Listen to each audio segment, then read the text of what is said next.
Hello there, and welcome back to Star Wars Shadow of the Republic. We've got a lot on the agenda for today.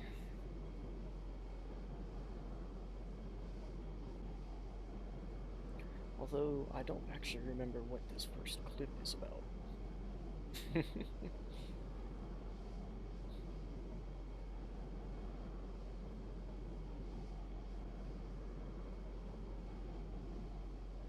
So, today is when all of the preparation that I've been going through for the last 4 episodes starts to pay off. So I'm really looking forward to that.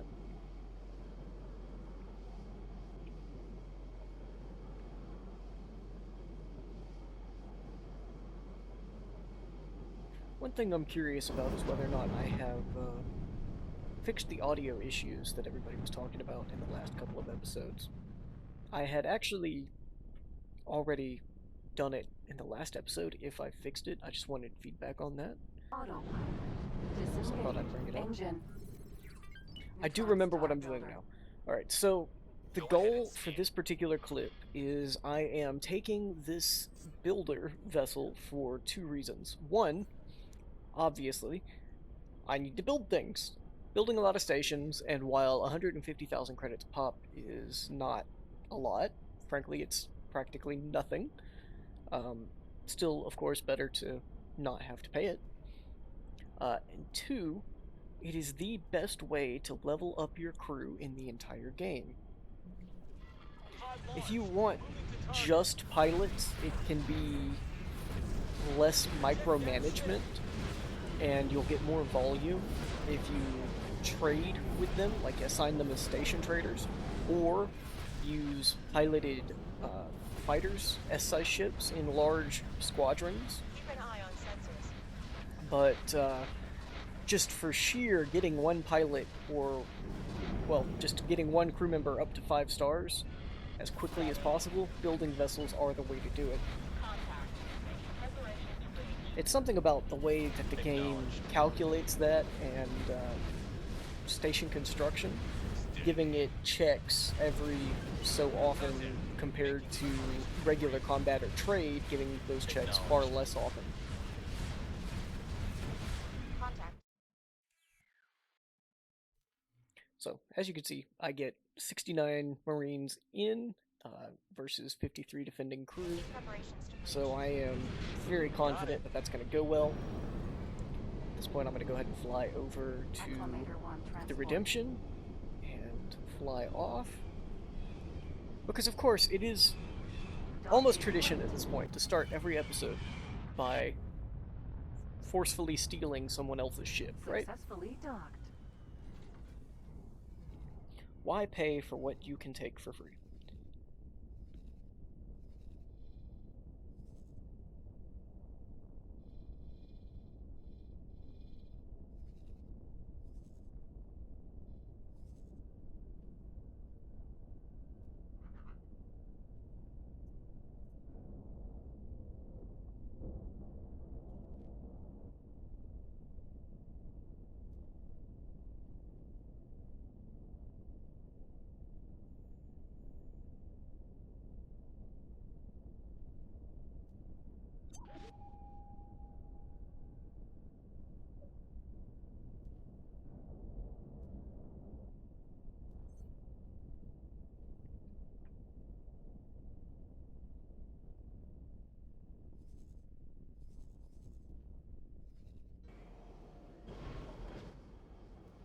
Right, next up we have a very important purchase here, and I hope this is the first time I put this clip in now that I think about it.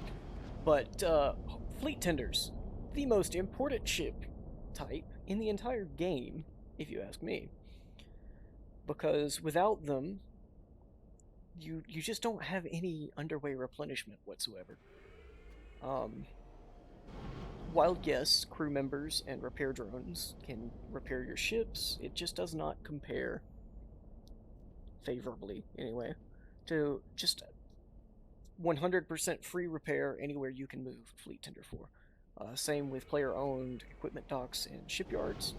While they're great, They are so much more expensive than a fleet tender, because as you can see, this one's going to be less than 20 million credits, whereas just the blueprints for the like basic SM ship equipment docks are something like 50 million, I think.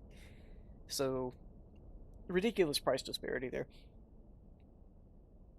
Much better to Camino especially has very cheap ones because they get so many resources and their ship demand is so low that they stay full storage space wise, and that affects the final ship price.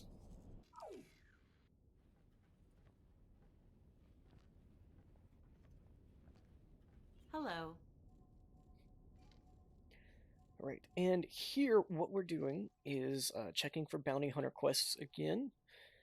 I could not remember which factions, I wanted to look at, so this does take me a minute. But um, eventually I'm going to take on a quest from the Mandalorians, because right now I'm at like -9 relations, whereas I have my first major warship. I can actually take on some of these larger bounties, and that'll be, yes, a few million credits potentially, but more importantly, quite a lot of reputation gain, especially between -10 and +10. It is really easy to get reputation points.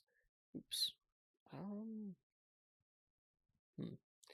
Anyway, it's really easy to get reputation points between there. I think what I'm doing here is checking something out of game on the map.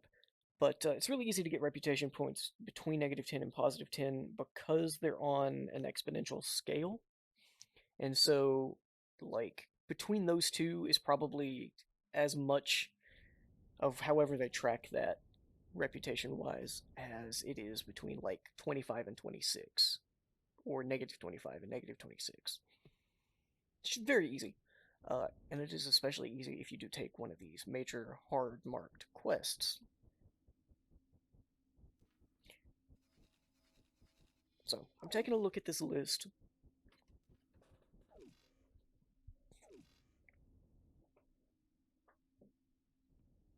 What I wind up finding Hello there. is a pirate interceptor frigate. That is a L-class warship, but it's a fairly useless one, and that is in neutral space. I don't have to worry about fighting the Republic so long as I can safely get through Kashyyyk there, that blue sector along the Gold Path. So that is what I'm going to do.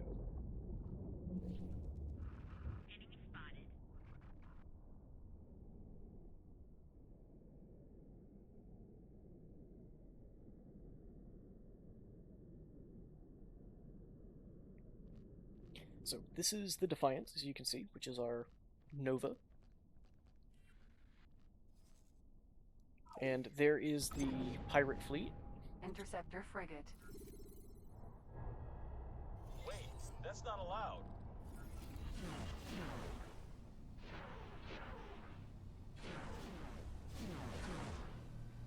Prepare to die.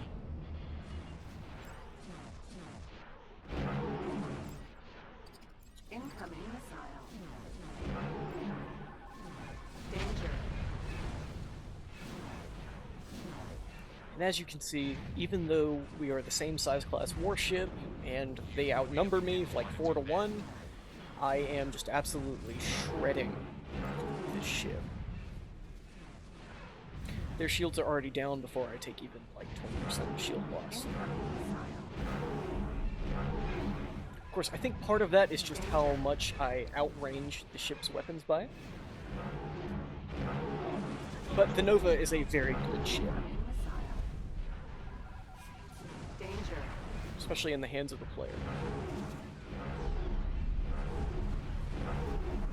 Defender port out. It might surprise some of you that I did not attempt to board and steal that vessel, and I will raise the counterpoint that the Interceptor frigate is an absolutely terrible design.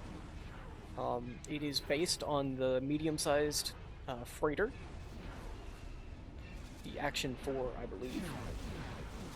Might be the Action 5 or 6. There's a lot of Action series freighters. Anyway, it's a militarized freighter. I'm not talking. It's not really great. They're ugly, they're slow, they're not very powerful, they're not very durable. I'm not talking. It just would have been a lot more trouble than it was worth. I just wanted to show off the firepower that I have available with this warship. And, of course, like I mentioned, get the reputation of the Mandalorians. Get me out of here.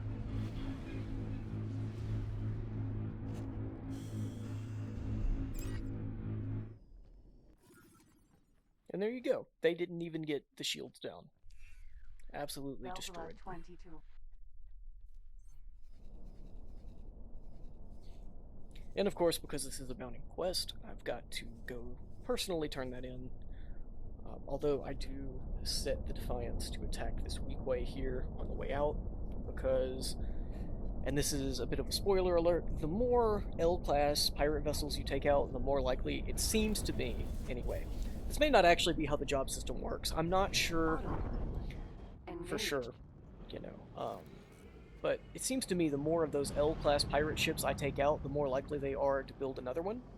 And they build a lot of Nebulon Bs and Dreadnoughts, which are both very good warships, if you can't, especially if you acquire them for free through the pirates. Venator Hutt.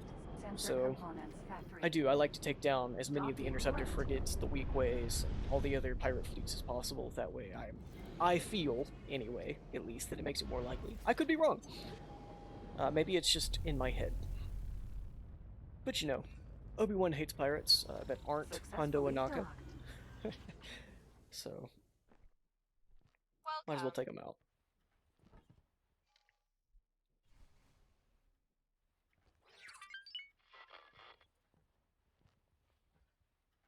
Okay, so if you pay attention, we start here, -9. And it was on screen for a moment there as soon as I talked to him. It completed the quest, and we went up to +2. So, great thing for our reputation there with the Mandalorians. We took out a pirate warship for them, and they just loved that.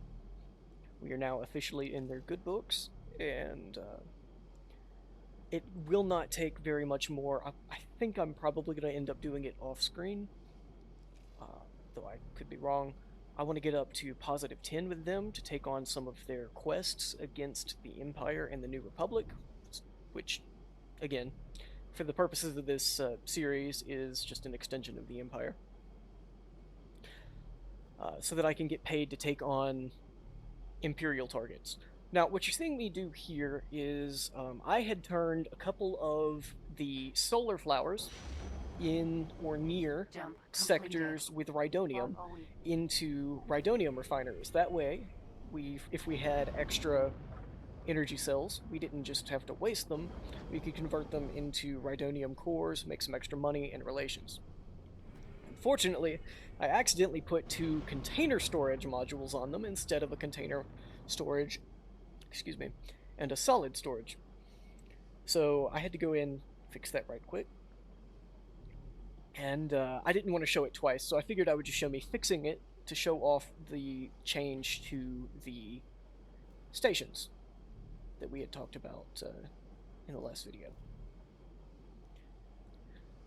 As you can see, I do take advantage of the station plan system quite a lot, just because I spend a lot of time building the stations to what I think looks good, and I don't want to have to do that a billion times, so I do standardize my stations.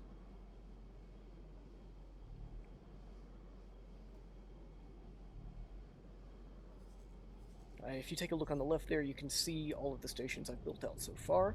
I think the only differences are that I've built one in CSA space, in Hapen space, and potentially in Mandalorian space. Yeah, they're Mandalore Solar Power Plant. Those are just an extension of the network, mostly for the relationships. And, I mean, cash flow is important, not super critical, but important. And the intelligence of the area. Probably in that order of importance. But I just wanted to give this little moment to show off, you know, that I had extended that network a little bit beyond what I discussed in the last episode in our PowerPoint.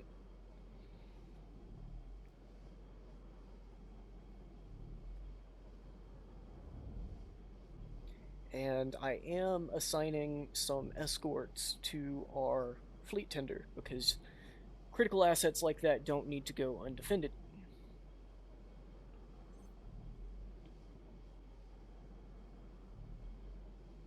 I mean, are a handful of fighters going to be able to take down anything that the fleet tender can't handle itself with those large guns? Absolutely not. However, they can distract some things and let it get away.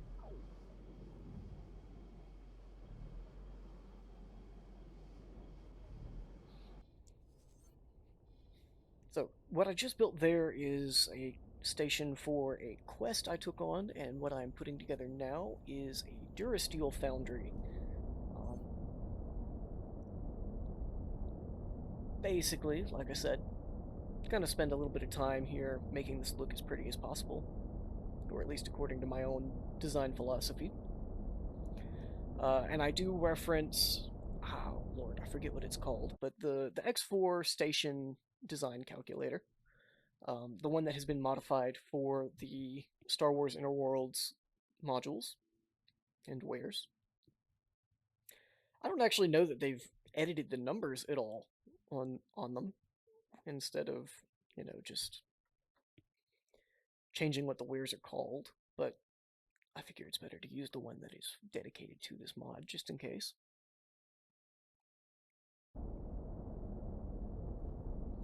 So that is what that gap there was. It's just me checking my station calculator to see how many of which modules I want to put on.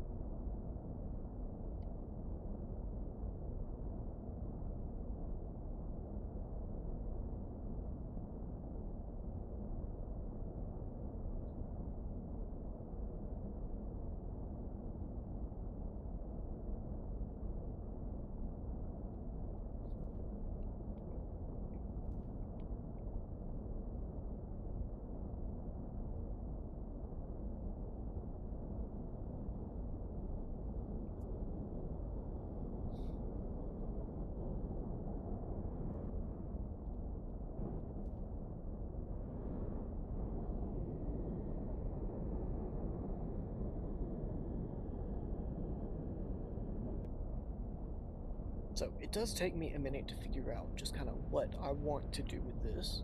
And what I'm eventually going to decide on is kind of turning these modules into spikes off of the storage module and kind of clipped in a little bit. I think the way I did it, the guns will still stick out and be usable. And as you can see, I'm clipping it on the side. That way they're all starting from, the same point, and it'll be fairly symmetrical by the time I've rotated them into place.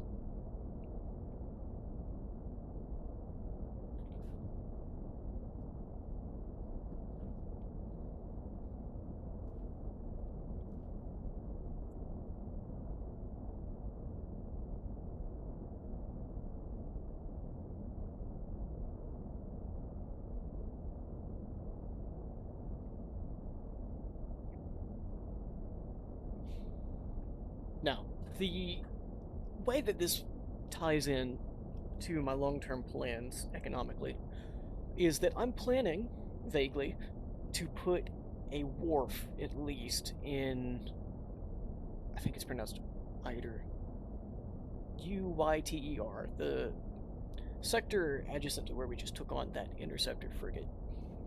And I've got one key reason for that, and it's got a few challenges, it's got a few pros and cons, we'll say. Number one, it is in between Hutt space and Mandalorian space. It kind of forms the bridge between the Hutts and the Independent Commerce Guild in the Galactic South, and the CSA and the Mandalorians up in the Galactic North.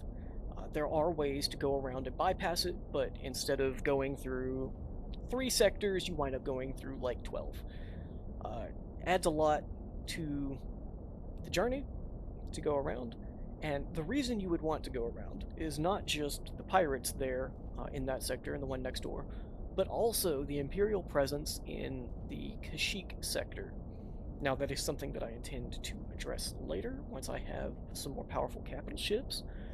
But that is one major con of this plan. is that until I have taken care of that and secured Kashyyyk, and I want to say that the one next door is Umbara. Sorry about that, my phone was ringing. Is that any trade ship, or for that matter, any ship I build that I then want to send to Hutt space, is going to have to go through a hostile sector. Puts a lot of ships at risk, but planning to take that sector eventually, I think that in the meantime it'll be worth that risk, just to be able to, just have that centralized location and to plan for the long-term goal of clearing out that sector. We'll talk more about that in depth when I'm actually building out that wharf, but those are the major pros and cons, is to tie that bridge in. But in the meantime, it will be a massive risk to my ships.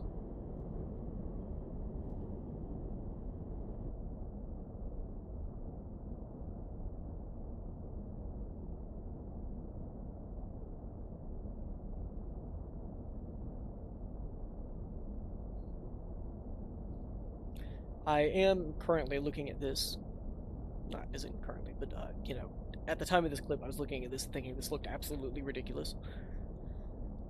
Don't worry, I am gonna change this up a little bit. This is not the final product. I'm also looking, and that habitat, I don't think I put on screen me purchasing it, but despite it being the largest habitat in the entire game, it is also one of the cheapest. I think because of the size versus the population of the module is why. I'm not totally sure, honestly, because it has 3,500 population versus the generic L habitat having 1,000, and most of the other L habitats having 1,000, actually. But the module itself, the blueprint for it, is something like, I want to say 15% the price of the L habitats. So that's the one that I bought first, just to have some workers for the scrap station in Mongaza. It also ties in really well with the Imperial Station storage, and they do both go into the blueprint that I'm planning for the research station later on. So I needed it anyway. It was the cheapest one for these early game stations, and that's what I decided to go with. However, there's just not enough space on this plot for me to include it in this particular station, even though adding workforce to this would make it way more efficient. So this is something that I'm going to have to come back to and add workforce later.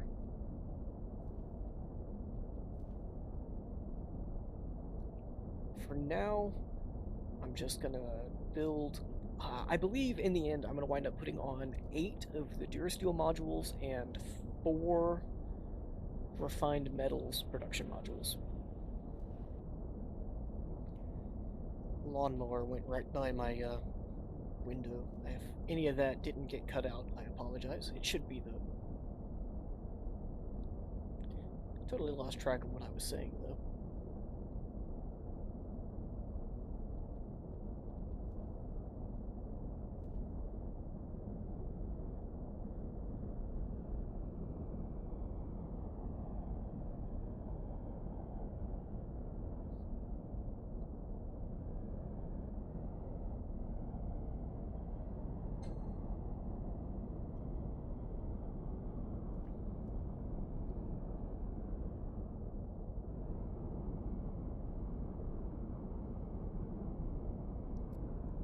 I do wish, in hindsight, that I had put these in perpendicular instead of,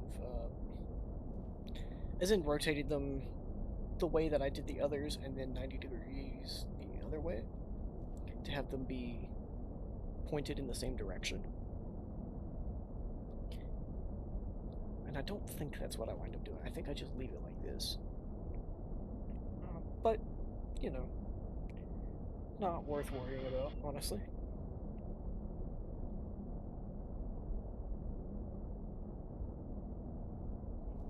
Looks good enough as it is, and this kind of leaves them to where they point out their attachment points which might have been why I did it the way that I did, honestly, is I might be planning to go back and add defense modules later.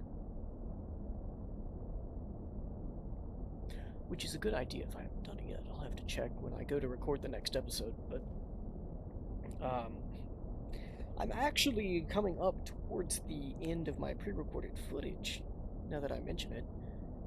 I think I've only got... Let me check right quick. So, I have done 13 total recording sessions, and this is out of... This episode goes up to the beginning of the 9th. But of course, a lot more of these future ones are going to be cut out than on the previous ones. And sessions 10, 11, and 12 are only an hour long or so versus something like 6 hours long. So pretty soon I'm going to be getting back up to recording new footage, and I'm psyched because I haven't wanted to play this save file in the meantime, just because I have had so much footage pre-recorded. The Honorable Jabba the Hutt has a proposal for you. His shipbreakers have recently come into possession of a good number of Venator-class Star Destroyers. He suggests that these may be worth far more to you than mere scrap metal. So I put that together, really proud of it, and it is to let me know that I have reached plus 20 rep with the Hutt Cartel, We're happy that which you continue to work alongside unlocks us and wanted the to reward you Venator for your class efforts. Star It's an Destroyer honor to present for you sale. with a This new is the rank first faction I've been amongst able to our purchase them organization. from, Of I course, think. this rank comes with great benefits. These benefits are tied to the rank, but with your record, I'm sure we don't have to worry about that. I hope you find these rewards fitting to the work you've done, and make the most of them. Once again, I thank you for your efforts. We look forward to working with you more in the future. Good luck out there. It's an honor to see you here. Yeah, so that does allow the Venator. And I think it's the first way I could have bought them. Maybe I could have bought them from Camino. I Good don't luck out remember if there. I ever bought that license. But I prefer the Hutt version because instead of the heavy torpedoes, it has concussion missile launchers, which shred, and I mean shred, destroy. They're gone in an instant, all S-class ships. So it makes the point defense a lot easier. Whereas the heavy torpedoes, I've never actually wound up using them because I just consider them so expensive. That just does, it's not worth it. They're also slow and heavy. It's just not worth it to me. I would much rather be able to defend my capital ship better.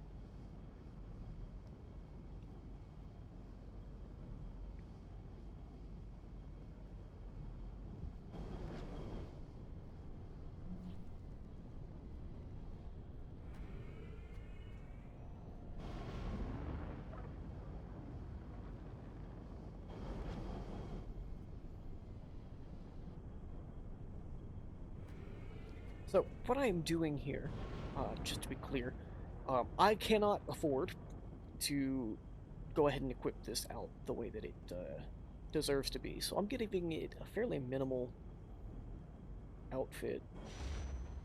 I'm purchasing it. And then Something hit us. later on I'm going to equip it after it has done the 30 minutes of construction, because it does take a very long time to build a capital ship in this game. So by the time the 30 minutes were up, I figured I would have more than enough money to go ahead and outfit it. Was the idea.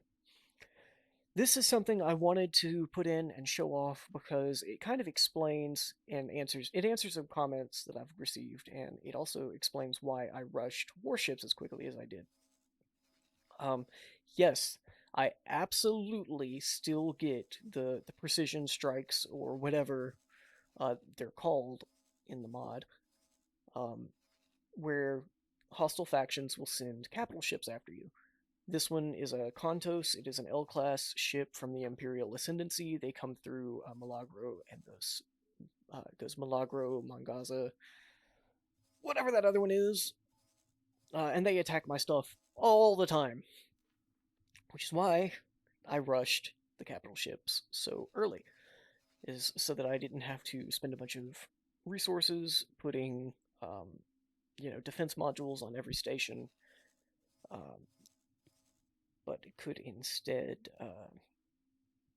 you know, defend my warships with defend my stations with warships.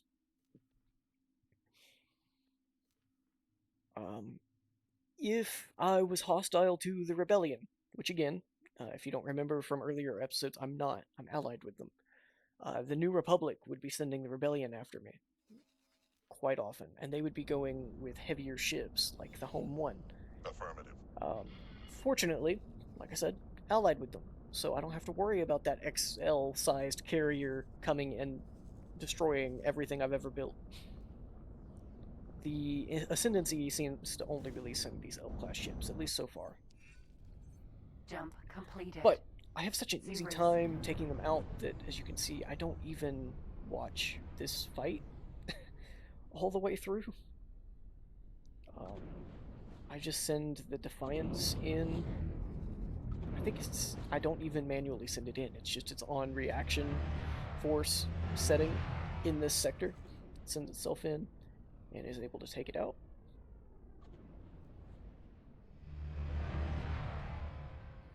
Because the forward-facing guns on that are just so powerful.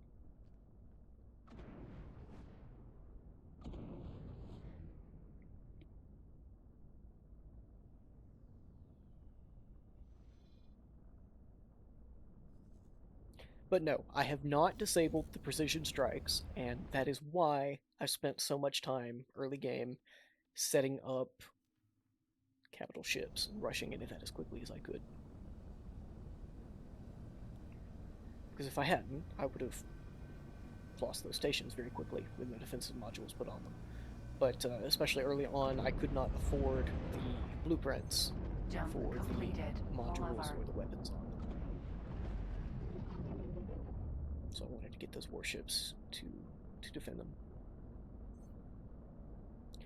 Plus, honestly, isn't it more interesting to watch warships fight other warships rather than your stations just kind of existing with massive gun batteries on them? That's just really anticlimactic to me. That'd be like if the Death Star was able to just successfully fight off the rebellion instead of it having to send out, the TIE fighters and everything to fight off the X-Wings. The dynamic ship-to-ship fights are more interesting than the static station defense. But yeah, I don't even watch this because it just had that in the bag. Instead, I decided to cut to this, outfitting the Negotiator here.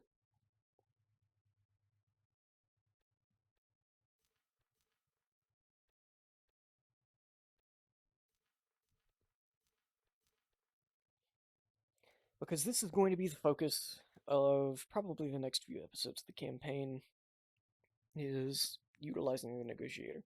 Honestly, I might continue to use this as my main capital ship throughout the rest of the game, because it is a XL-sized ship, and I don't really like the double XLs. I haven't decided for sure yet whether or not I'm going to get a double XL. Phone went off again. I really should have put this on silent.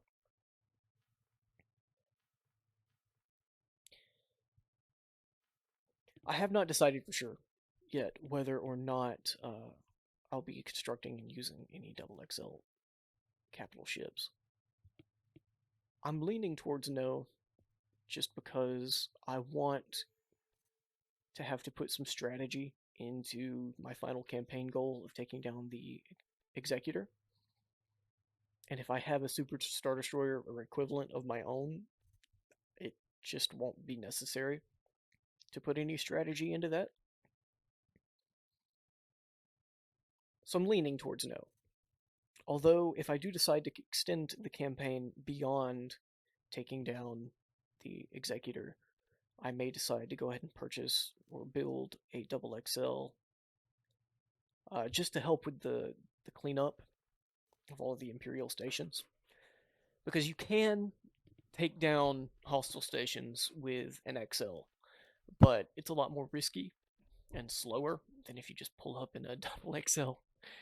I would not trust, for example, I would not trust the AI to take down a station in an XL, but the AI can handle off-screen clearing a sector on its own if you give it a Super Star Destroyer. So, decisions have not been made yet. We'll make them later. What I'm doing right now is building out the fighter complement for the Negotiator, because it is a carrier, and unlike the Clone Wars TV show, or Revenge of the Sith in general, where the Venator can take on all and sundry completely on its own, it cannot do that in this game. Without a fighter escort and a bomber escort, you very quickly get destroyed. You just don't have enough point defense to take things on, honestly.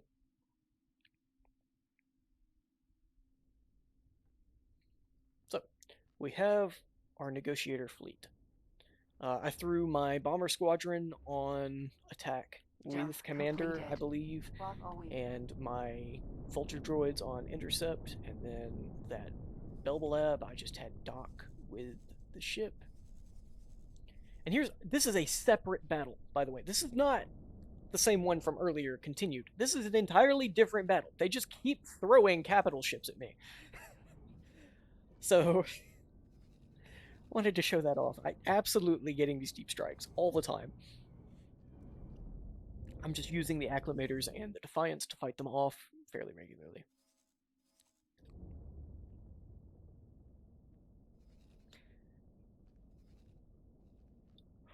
I had considered trying to take the ship, actually, but I figured it wasn't really worth it. The Defiance had already lost all its shields, as you can see, and the fight's not close, obviously, but if I had it's close enough that I didn't feel I could comfortably take the ship.